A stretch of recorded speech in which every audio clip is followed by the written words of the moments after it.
샬롬 할렐루야. 제목은 적그리스도의 영입니다.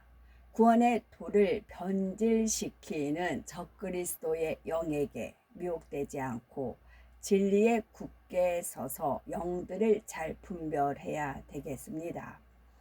구약시대에 하나님께서는 선지자를 백성들에게 보내셨지요. 하나님의 뜻을 전달하게 하셨습니다. 그런데 종종 어떤 사람들은 자기 유익을 위해서 거짓말을 지어내지요. 그리고 그것이 하나님의 뜻이라고 전했죠. 혹은 악한 영에 미혹되어 거짓 예언을 하기도 하였습니다. 거짓 선지자들을 사주했던 어둠의 영은 오늘날도 성도들을 미혹해 나가죠. 주님께서 부활 승천하신 후 하나님의 자녀들에게는 성령이 오셨습니다. 오늘날 하나님께 속한 영, 곧 성령의 가장 큰 사역은 바로 우리가 예수 그리스도를 믿고 구원받게 하는 사역이지요. 반면에 어둠에 속한 영들은 구원의 도를 변질시켜 사람들을 미혹하고 그리스도를 부인하게 하는 것에 가장 힘을 씁니다. 그래서 이를 적그리스도의 영이라 표현을 하죠. 요한일서 4장 1절에서 3절을 보면 사랑하는 자들아 영을 다 믿지 말고 오직 영들이 하나님께 속하였나 시험하라. 많은 거짓 선지자가 세상에 나왔음이니라. 하나님의 영은 이것으로 알지니 곧 예수 그리스도께서 육체로 오신 것을 시인하는 영마다 하나님께 속한 것이요 예수를 시인하지 아니하는 영마다 하나님께 속한 것이 아니니 이것이 곧 적그리스도의 영이니라 말씀하셨습니다. 예수 그리스도의 계시를 받아 장차 되어질 일들을 자세히 기록한 사도 요한은 성도들에게 영을 다 믿지 말고 오직 영들이 하나님께 속하였나 시험하라 권면합니다. 초대교회 당시에도 거짓 선지자들이 많이 나와 하나님의 자녀들을 미혹을 하였죠. 영에는 우리를 구원으로 인도하시는 하나님께 속한 선한 영이 있고 미혹하여 멸망으로 인도하는 악한 영이 있습니다. 사도 요한은 악한 영이 적그리스도의 영에 대해서 알려주셨죠. 하나님의 영과 적그리스도의 영을 분별하는 기준을 세워줬습니다. 가장 중요한 기준은 바로 예수 그리스도께서 육체로 오신 것을 시인하는가입니다. 이는 단지 예수님께서 육체로 오신 자체만을 믿는다는 말씀이 아니라 육체로 오셔야만 했던 이유와 구원의 섭리 전체를 믿는다는 의미죠. 따라서 하나님께 속한 사람은 창조주 하나님의 아들 예수님께서 사람의 몸을 입고 이 땅에 오셨다는 것, 우리를 대신하여 십자가를 지고 죽으셔서 우리의 모든 죄를 사셨다는 것, 예수 그리스도만이 우리의 유일한 구세주가 되신다는 것을 시인합니다. 고린도전서 1장 18절은 십자가의 도가 멸망하는 자들에게는 미련한 것이요 구원을 얻는 우리에게는 하나님의 능력이라 말씀하고 있습니다. 요즘은 더 이 말씀이 절실한 것 같아요. 구원을 얻는 우리에게는 하나님의 능력입니다. 그러나 멸망하는 자들에게는 미련한 것이지요. 하나님께서 만세전에 감춰두셨다가 펼치신 십자가 구원의 섭리는 육의 사람의 생각으로는 믿을 수가 없고 이해할 수도 없습니다. 그러나 성령 곧 하나님의 속한 영을 받은 사람은 예수께서 구세주 되심이 믿어지죠. 또한 하나님께 속한 사람은 하나님과 예수 그리스도와 성령 곧 삼위일체 하나님을 믿습니다. 그래서 예수 그리스도를 믿고 성령을 선물로 받지요. 또한 하나님의 자녀로 인침받고 성령의 도우심으로 진리를 깨닫게 되고 성령의 도우심으로 진리대로 행해 나갑니다.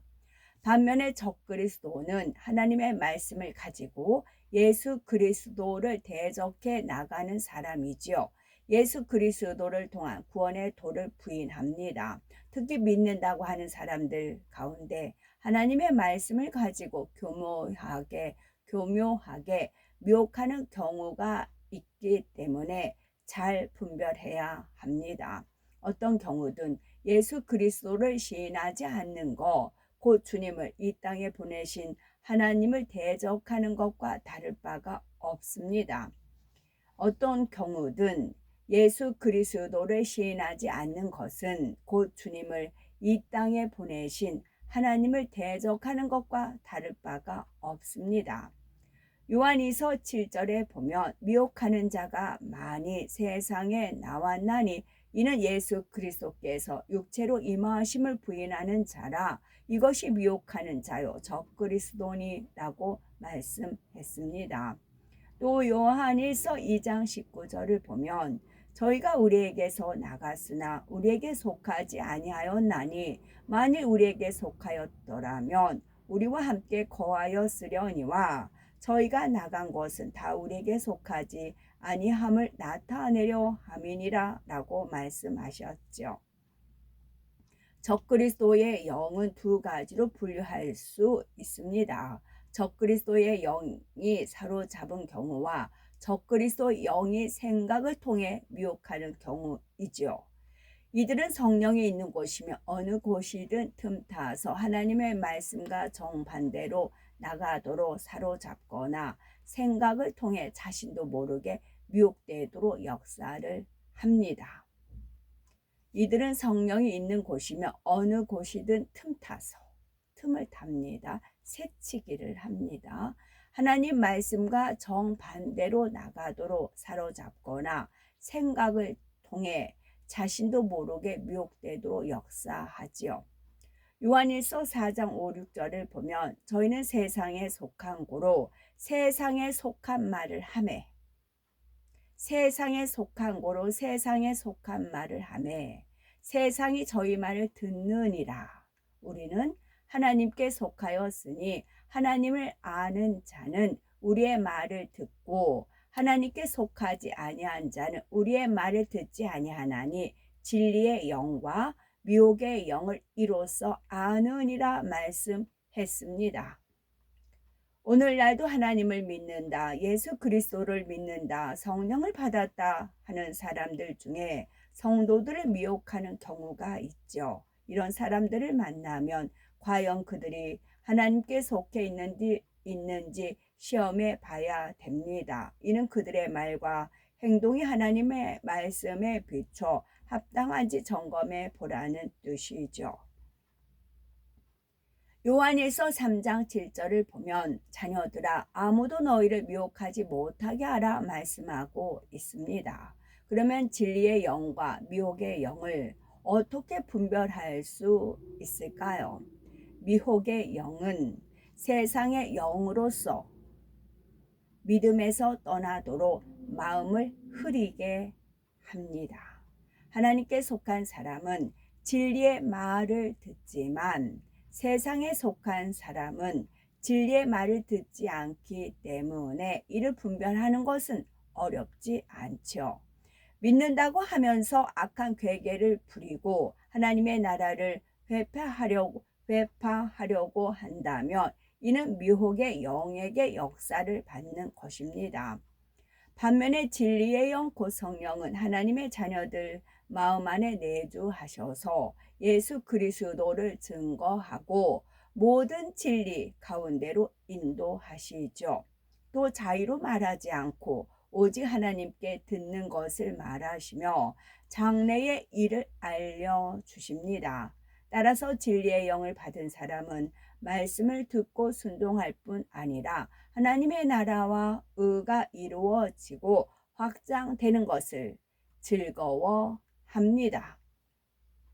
진리의 영을 받은 사람은 말씀을 듣고 순종합니다. 또한 하나님의 나라와 의가 이루어지고 확장되는 것을 즐거워하죠.